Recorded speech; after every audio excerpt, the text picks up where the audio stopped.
የመንጃ ፈቃድ እድሳት አገልግሎት በአቅራቢያው ማግኘት ይቻላል።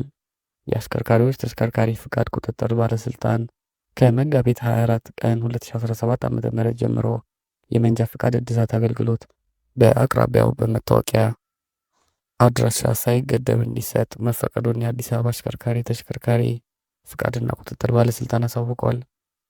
ከዚህ ቀደም የአዲስ አበባ መንጃ ፈቃድ ለማሳደስ በመንጃ ፈቃዱ ላይ ወደ ተገለጸውና ፋይሉ ወዳለበት ክፍለ ከተማ የመታወቂያ አድራሻ የሚገኝ አሽከርካሪ ተሽከርካሪ ፍቃድና ቁጥጥር ባለስልጣን ቢሮ በመሄድ ግድ ይል ነበር።